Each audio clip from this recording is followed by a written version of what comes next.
नमस्कार, मैं हूं आपके साथ कविता थपलियाल और आप देख रहे हैं कंज्यूमर इज किंग। अगर आपके घर में बच्चे हैं और वो मोबाइल का इस्तेमाल करते हैं मनोरंजन के लिए या किसी भी वजह से, तो आज का शो आपके लिए बेहद खास है, क्योंकि भले ही बच्चों को फुर्ती से मोबाइल चलाते देख आप खुश होते होंगे, लेकिन जाने अनजाने में आप उन्हें अपने सामने अपराध की तरफ बढ़ते हुए भी देख रहे हैं। चौंकाने वाली बात यहाँ पर यह है कि हम में से कई लोग इस सच को जानने के बावजूद भी इसे रोकने में असफल रहते हैं।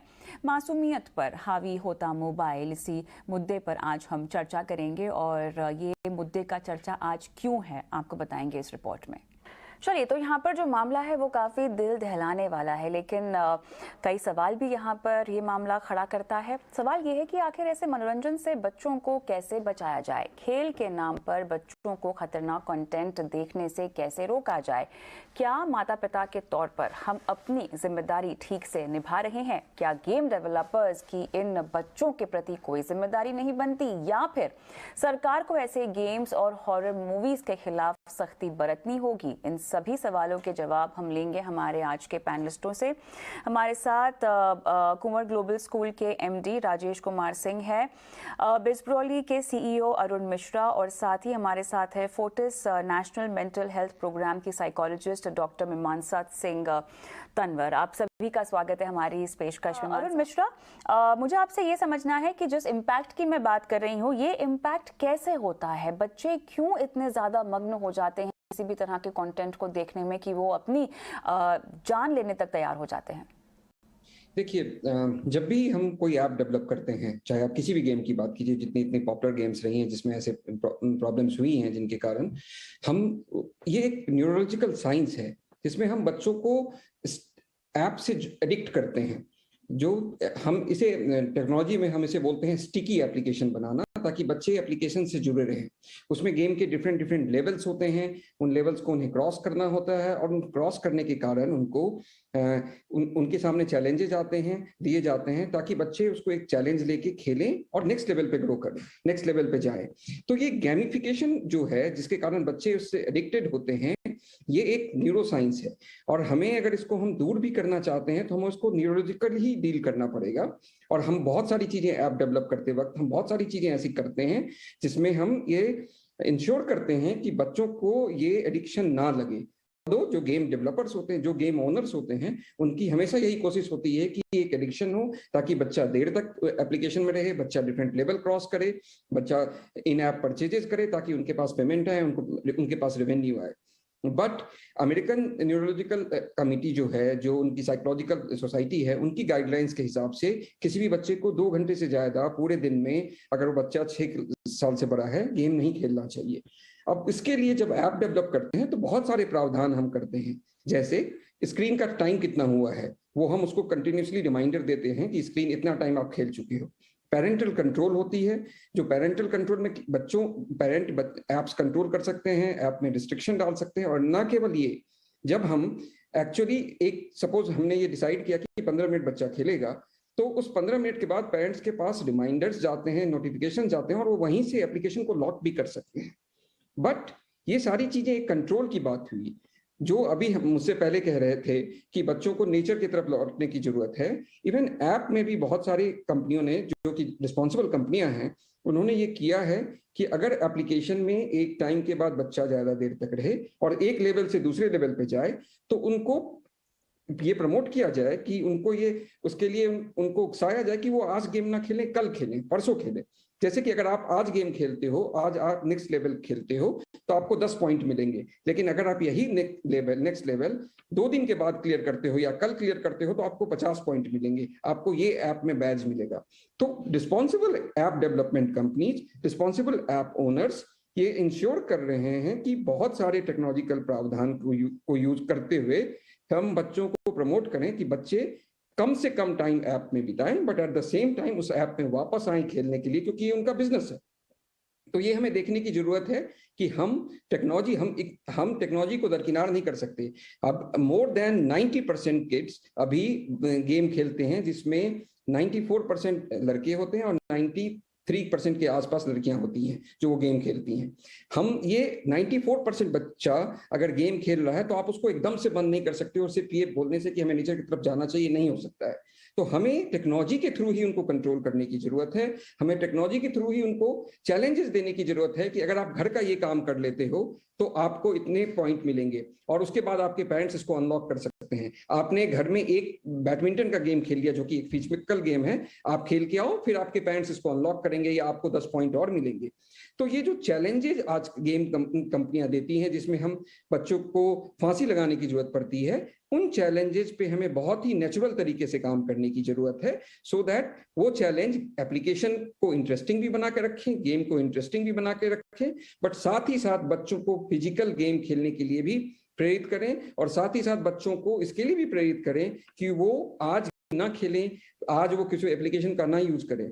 खासकर लॉकडाउन के बाद स्क्रीन टाइम इतना बढ़ गया है कि एक तो स्कूल के 3-4 घंटे हम स्क्रीन के सामने बिताते हैं और उसके बाद अगले फिर 1-2 घंटे अगर वो गेम खेलने में लगाता है तो पूरे दिन में उसका स्क्रीन टाइम 5-6 घंटे बिना किसी मेहनत के हो रहा है, क्योंकि वो उसने स्कूल में ही 4 घंटे बिता दिए जो कि ऑनलाइन हो रहा था। तो स्क्रीन टाइम कम करने की बहुत ज्यादा जरूरत है और वो काम भी हम टेक्नोलॉजी के थ्रू ही कर सकते हैं। हम ये सिर्फ बच्चों को उससे फोन छीनने से नहीं होगा, बिकॉज ये केवल फोन की बात नहीं है, ये लैपटॉप की भी बात है। वो सारे गेम जो फोन पे हैं लैपटॉप पे भी हैं।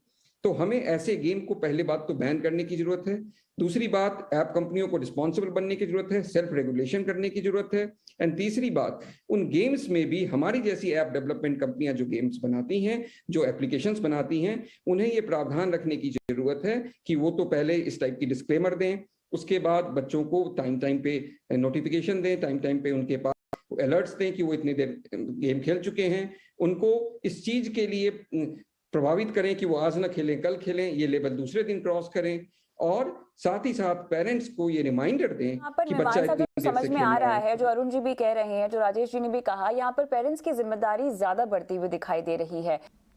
अरुण मिश्रा जी, आपसे मुझे ये समझना है कि जहाँ तक गाइडलाइंस की बात है और जैसे आपने कहा कि कुछ जिम्मेदार ऐप होते हैं जो डिस्क्लेमर्स दे देते हैं, लेकिन आपको लगता नहीं कि एक पुख्ता रूप से हमारे पास एक फ्रेमवर्क होना चाहिए ताकि इस तरह की वारदातें और ना हो?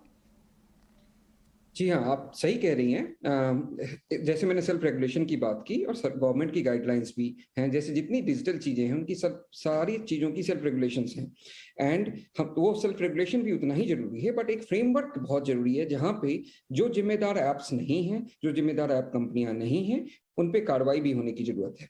अभी जो ऐप का मॉडल है वो मॉडल है मोर एग्रेशन मोर रिवॉर्ड। हमें उसको रिवर्ट करने की जरूरत है, लेस एग्रेशन मोर रिवॉर्ड की तरफ जाने की जरूरत है। अगर हम इस मोर एग्रेशन मोर रिवॉर्ड की तरफ रहेंगे तो ऐप कंपनियां, बिकॉज उनका बिजनेस इनसे जुड़ा हुआ है, वो एग्रेशन बढ़ाएंगी और उसके कारण बच्चे इस टाइप की चीजें इमिटेट करेंगे और उन पर इम्पैक्ट होगा। हमें जरूरत है ये करने की कि हम ऐप्स में जो जिम्मेदार ऐप कंपनियां हैं वो पहले से कर रही हैं, बट गवर्नमेंट की गाइडलाइंस की भी जरूरत है। और कनाडा और अमेरिका में हमने देखा है कि ये गाइडलाइंस आई भी हैं because of the gun shooting वहां पे जो हुई है, और उसके अलावा भी और चीजें होती हैं। तो हमें वो एग्रेशन कम करने की जरूरत है ऐप में, और ऐप कंपनियों को भी ये एक सेंटिमेंट एनालिसिस करके एक टेक्नोलॉजी है।